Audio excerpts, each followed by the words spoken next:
Welcome to today's IOSH Future Leaders episode, where we'll be focusing on women in leadership positions within the health and safety industry.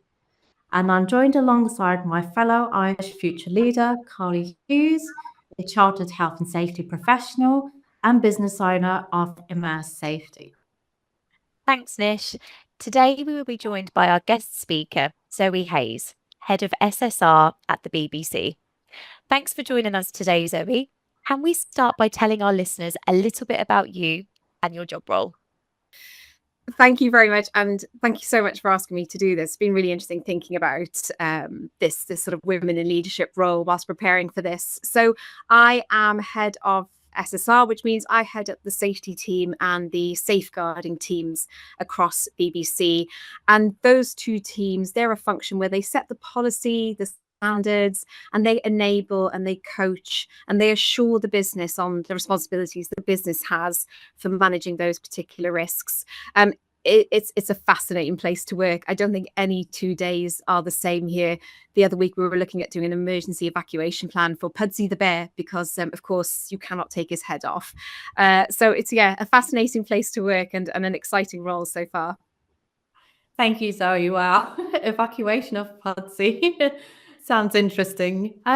So maybe to start off our episode today, it'll be really great to hear about some of your current challenges. So what are those challenges that you first faced when transitioning into a leadership role in health and safety? And how did you overcome them?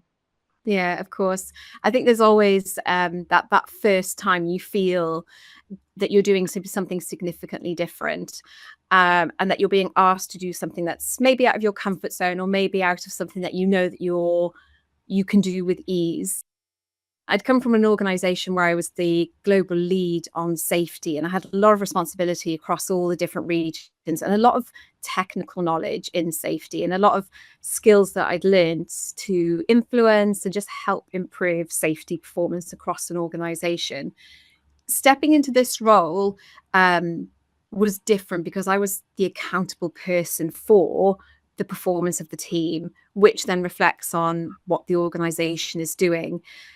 One of the challenges as well is, of course, I already knew the team that were here and had been working with them across the industry. So the challenge was there as well, coming in for them and me being something different, something new, and setting a vision for how I'd like safety to operate here. A real challenge. And it's the challenges that come with change. So where you set a vision and you try to bring people on that journey and try to make sure that they are part of the outcomes on the other side. As a woman in the role, I think possibly this industry is being female is not the hard part. Maybe being young is. And relatively speaking, now I'm 40, so I'm at the age where some of my team members are coming in with fashions that I wore at school. So that's when you know you're slightly older, is that the fashions now are what you wore when you were younger. Things come around again.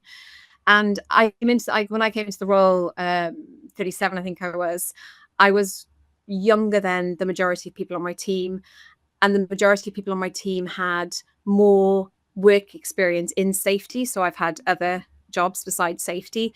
And the qualifications that they had were intimidating. Like everybody was either chartered or had masters in something or other. It was surreal, really surreal to feel comfortable and confident that, I am the right person for this job. And a lot of it, I did often in the first few days have to remind myself, yes, you were given the job, it is happening and they do think that you can do it. So get on and do it, basically. Brilliant. And that's quite key around that change and bringing that change in. It can always be seen as a negative thing, but you're there to improve and really help that team to engage. And like you said, it's really building that vision for a better health and safety world. And we hear from other conversations that you've recently come back from maternity leave. So congratulations. Thank you. How has that been navigating your new lifestyle and your leadership role? It's bonkers and it's a bit wild.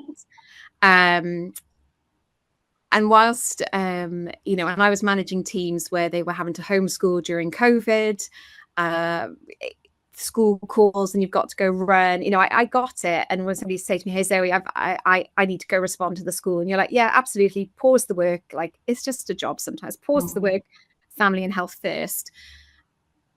But I never really got it until I had my own kid. Not only does the whole process of I've got to go and do this, but the emotional with it as well. And when nursery ring me and go, oh, I think your child is a bit poorly. Oh my gosh, I could almost sit there crying and think I just need to get home as quickly as I can and go get him. And so you're carrying that new emotional feeling as well. And it's really strange. And I'm not sure I've quite worked it out yet. Like, I've got a good capacity for, like, you know, resilience and regulating my emotions and thinking about what I say before I speak, etc. But when you add on this little thing that you're desperately worried about, and you actually, like, I'm the CEO of a human, and I've got no training, no skills, no competence. I'm consciously incompetent in parenting, and the consequences are significant if I get this wrong. It's phenomenal, and I have to remind myself, and I suppose there's a comfort to this as well. I'm not the first, and I'm not the last. And one of the things that's really important, probably not just for this, whether you're a parent or a carer or something new has happened in your personal life that just changes what you're thinking about on a daily basis. When you're sitting on the tube or sitting in the traffic lights, what's the stuff that comes to your mind? It's been really important for me to just be honest and open with my team. And I feel a little bit responsible. There's a little bit of, right, I've got to still maintain that professionalism, you know, turning up smart, making sure there's no porridge on my blazer, and try to wash my hair at least once in a week. And then actually coming away from that and going, well, the reality is, yeah, sometimes you need to put dry shampoo in your hair for 5 days. And I know this is really trivial, but just being really honest and transparent with your team about the realities of leading or just doing your job whilst you're trying to raise a child as well. And what you find is that most people are really compassionate about it. So Monday was really hard for me this week. I was almost a little bit teary, and a couple of my team could hear it in my voice. And I've also had a phenomenal week as well. It's just one of those weeks where I'm doing an MBA. So there's a huge deadline I've got at the moment, almost one that I'm not even sure how I'm going to complete it. And I've had to deliver half-year performance reviews to my senior leadership. I've had to do a paper for the board. So just lots of awesome stuff, scary, big girl stuff to do. And then Monday, I was desperately missing my son. So the challenge is that managing. How do I manage that new emotion? And I haven't worked it out yet, but there's lots of people here that I can speak to, and they're compassionate and they get it. And I think that's really important, isn't it? Finding your gang and being honest about it. Actually, I'm just feeling a little bit emotionally wobbly today. But let's have a cup of tea and let's crack on with it. Oh, amazing. And I love the CEO of a new human. So I'm on that journey, and I'll probably be facing some of the porridge in the hair next year as well. But I think it's managing those emotions and having your team to support around you is really, really key by the sounds of it. So thank you.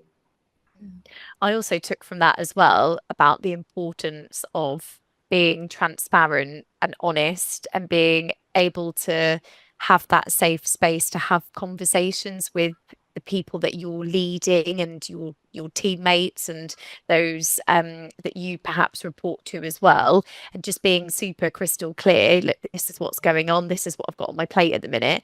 But also it's okay to feel human, like you're feeling those emotions, you're missing your son, and that's okay. I think sometimes it's really tricky to navigate all of the spinning plates, isn't it? And there's no rule book for that. There's no guidebook. There's no this is how you should do it. We're all learning on our own paths, aren't we? And like you've got options as well. I always think like so outside of work, I'm doing an exec MBA, and I sit on different committees, and I'm on a board of directors. And during before I was coming to the end of my pregnancy, before I was about to go on maternity leave, I was on the board of Welsh Rowing, and a vacancy came up on the board of Commonwealth for Wales, which was a real step up, a really exciting opportunity. And I said, you know what? And it's always that thing. People always say, oh, how did you get your job? And it's like, I applied for it. So I always have to remind myself, if you want it, just apply for it, right? Just go for it. And so I applied for it, and they messaged back and saying, great, could you do the interview on this date in March? And at 5 p.m. And that was 6 hours after I was booked for a C-section. So my baby was cooked and booked. And we were definitely having it at 9 a.m. on that date, all going well.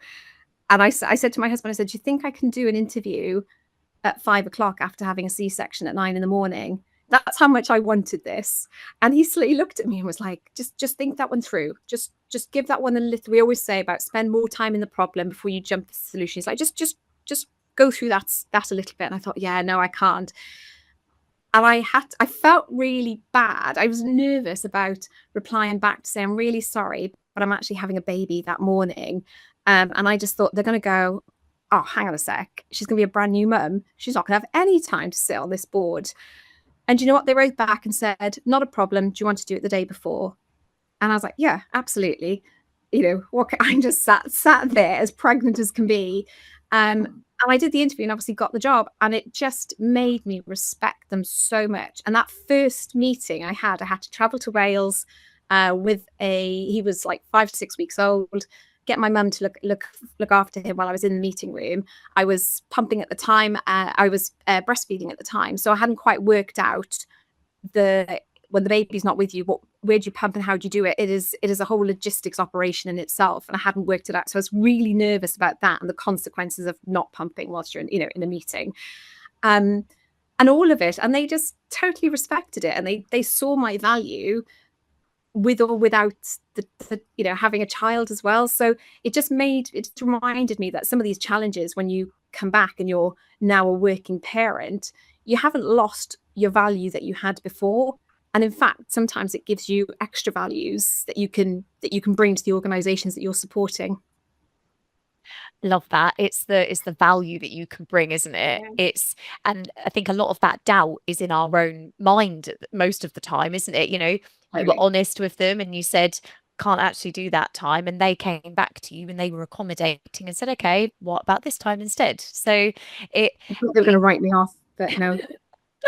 It sounds like they were really respectful and mindful of the situation, which is fantastic. Thanks so much for sharing your experiences with the challenges that you faced, Zoe. We're just going to move on to navigating new environments. So as a woman in health and safety leadership, how do you approach navigating new or unfamiliar work environments like the boardroom or senior management meetings? Even the thought of the boardroom, I've just had that butterfly feeling. Look, it's fundamentally it's that thing of you're going to feel the feels, right? No matter how experienced and how, no matter what level you go to, you're going to feel the feels. You're going to feel nervous, and it's partly you recognize. You have to kind of go, yeah, I'm nervous. So when I was presenting at a senior team this week, I was nervous and I had sweaty palms and sweaty face and all of the signs that my body was saying, Zoe, you're nervous. But I just said to myself, well, why am I nervous? Like, I know what I'm talking about. I know I can talk and present. And I know that they're going to ask me questions. And if they ask me difficult and challenging questions, then bloody brilliant, because it means they're listening, they care, they've read the paper. That's a good sign if I get asked something that's really sticky and pokey. And I should welcome it, because that's what you want, isn't it? You want your super leadership to get into it and buy into safety and have a curiosity rather than just go, oh, thank you very much for the paper and carry on counting accidents. So there was a little bit about sometimes I just got to get my head in the game and go, yeah, you're nervous. You're nervous because it matters. And you're nervous because you want to make a good impression. And that's okay. I kind of like, you cut yourself some slack. I kind of like, I don't know who said it, but you feel the fear and do it anyway. There's a lot of it as well is preparation. I always think about it in sport as well. So I come from a rowing background, spent years competing and training at crazy hours in the morning. And you'd always get nervous for a race. And some of the tactics I learned from sport, I definitely bring into work. And I might be racing in competitions that were high profile or with, famous Olympians. And I'd be really nervous and intimidated. And my coach would always say, like, trust the training. You've trained, you know what you can do, you know how to make the boat go fast. So just do that, do what you're trained to do. However, I would say one of the other skills to have with this kind of new environments, whether it's, going to big boards and sort of, super senior, scary moments, or just something different, like a different place of work, is read the room. I think I do that, or I should do it better. In safety, we tend to want to go, okay, look, safety's brilliant, and I really want you all to get into it, and it's really important because of X, Y, Z. But with new environments, no matter what you're doing, whether it's safety or you're on a holiday, you're just walking around, like, reading the room is really important. And the meeting I had recently, again, another senior thing where I was having to give a sort of a big overview on safety, and I had a short piece in that meeting. And I decided what I was doing. I had the power of 3 set out, and I wanted them to focus on this. Anyway, I went into the room. They'd been in there for like 2-3 hours. You're like, they're also parents. They've got other commitments. They're also humans. They're exhausted of dealing with all these top-level corporate things. And part of the new environments is just have a think about the people there. Like, yes, they are senior, very smart, very good at what they do. And they've got the world on their shoulders. Like, can you imagine being a chief finance operator or a chief operating officer of the BBC?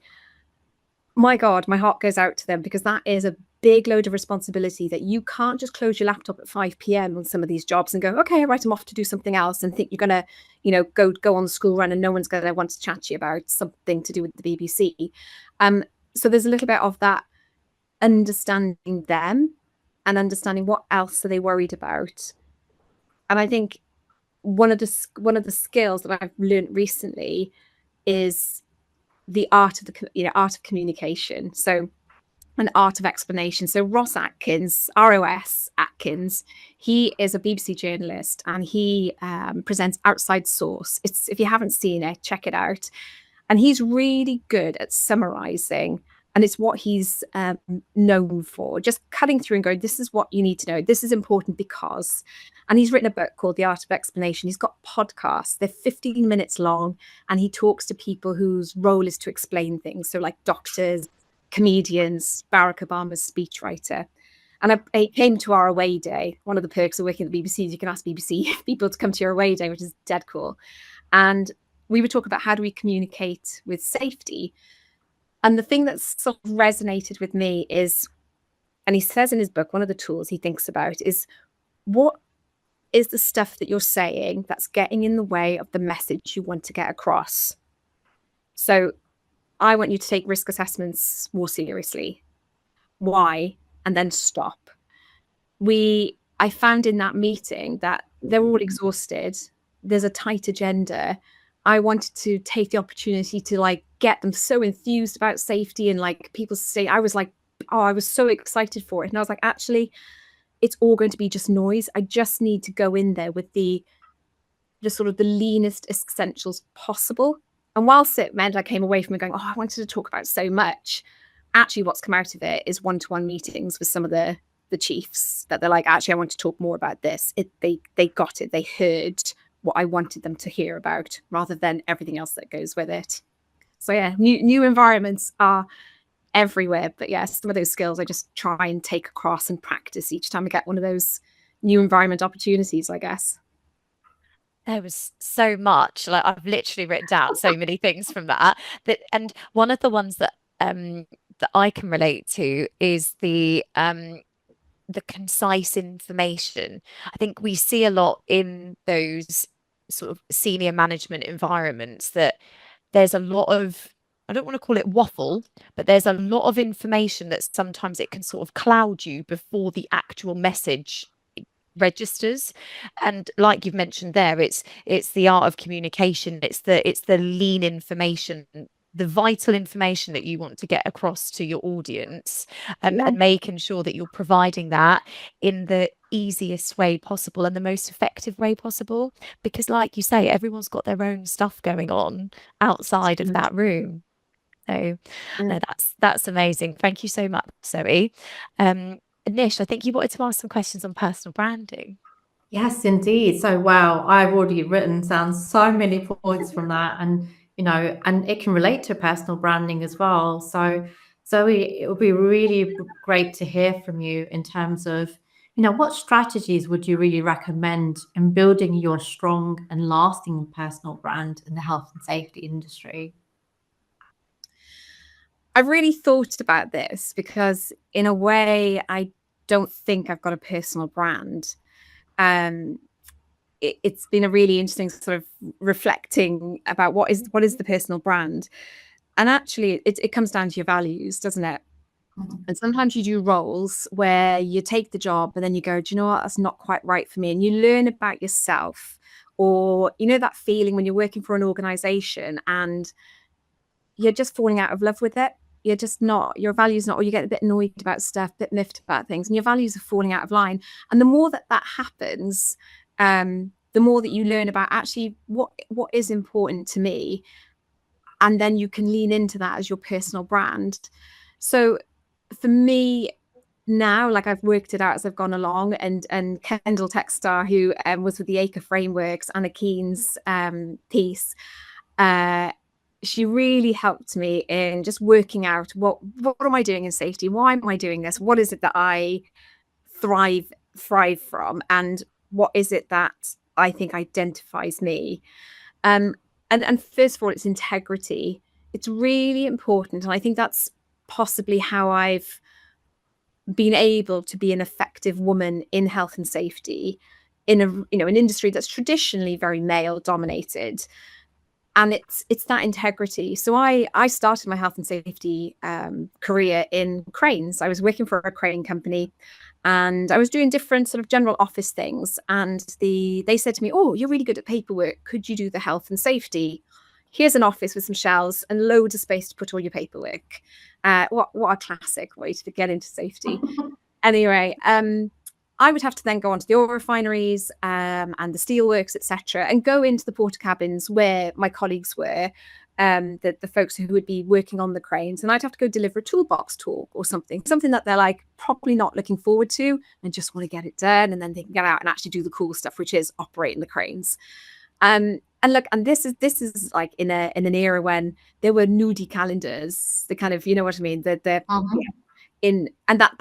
kind of construction industry I grew up in, as it were. That was what it was for me at the part of this career. And I thought, how on earth do I go into this? Like, somebody already told me before, don't wear pink, don't put too much makeup on, maybe don't dye your hair too blonde, all the kind of the tropes that maybe, and I'm not going to say I haven't lent into some of those, particularly when I'm working in across different countries or in different industries.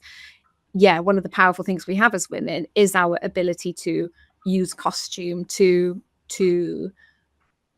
mirror, to assimilate, maybe. I think it's quite a powerful tool. But within the craneage, in order to get them to listen, in order to get them to respect what I was saying and see me as somebody that's there to just make sure they went home at the end of the day in the same shape they came in, I made sure my technical competence was up to speed. So I qualified as an appointed person. I can go plan crane lifts and calculate all of that sort of stuff, which is when you see all the cranes fall over on those YouTube videos. Yeah, it's quite a scary role to have. So a lot of integrity in what I do is important to me.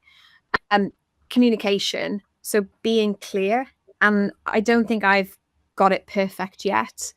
Like, I've definitely tried to do things here that haven't landed. They failed and annoyed people. So I haven't quite nailed that. And it's something that I just consciously work on to try and improve. And one of the things I do, I record myself. So if I'm presenting at something or if I'm doing a meeting, I will film myself just to see, how did I sound? How did it come across?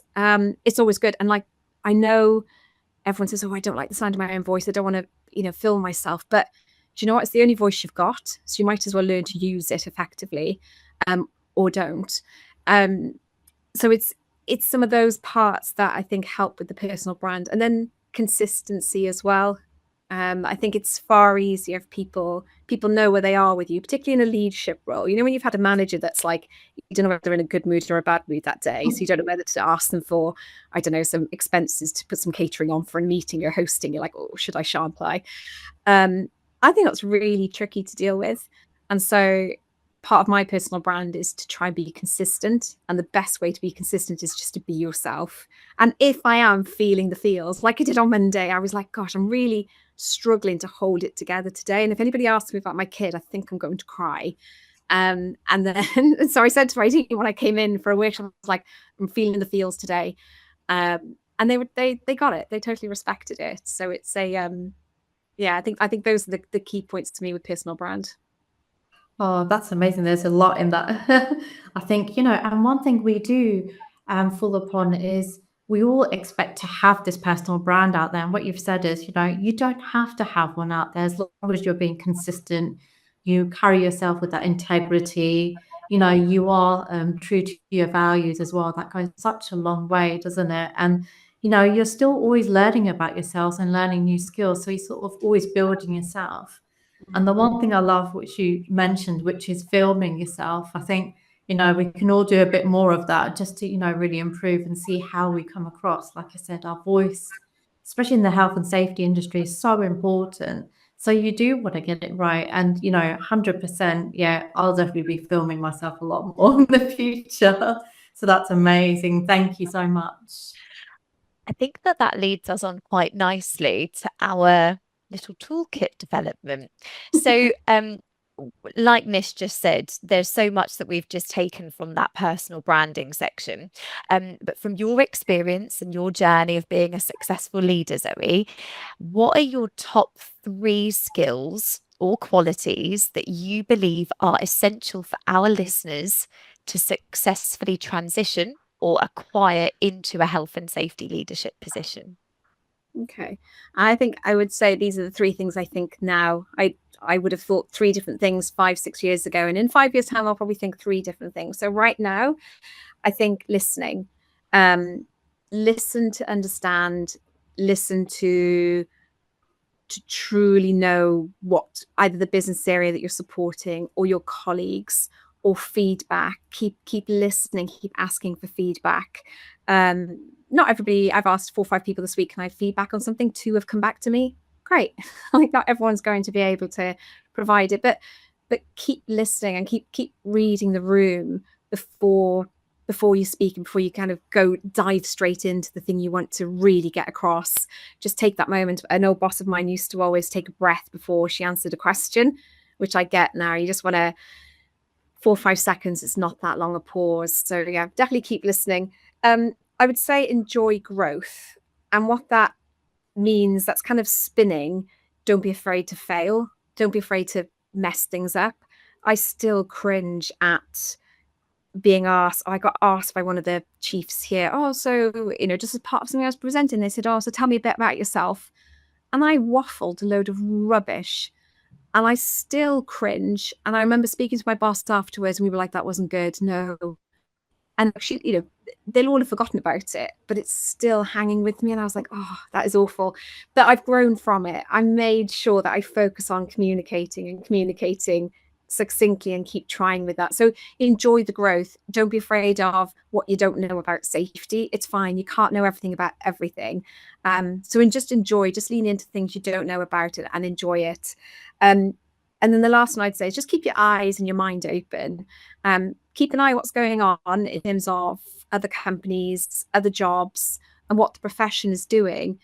It's almost overwhelming with safety 1, safety 2, safety differently, all these things that are going on. But actually, when you're in a leadership role, you're responsible for making sure all your ducks are in a row. Like if a policy is out of date, no people's sustainability campaign is gonna fly if you've got an outdated policy. So I think you need to get your basics right, and then you can step off that.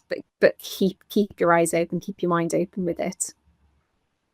Amazing. Thank you so much, Zoe. So listen to understand, don't be afraid to fail, enjoying the growth, enjoying the change, and keeping your eyes and mind open to the industry, to the workplace. Yeah. Really appreciate those 3 for our toolkit. Thank you so much. Thank you, Leah. I'm sure our listeners as well could listen for hours, and we could speak to you for hours. You have so much to give back to our community, so thank you. So as we come to the end of today's session, just a massive thank you, Zoe, for taking your time to really share your valuable insights and experiences with us. We hope it's left all our listeners with new ideas and perspectives that we can bring into our own roles, our new skills, which we can add into our own toolkit. So thank you to you, to our listeners, and we hope you've enjoyed this session. Take care and stay safe.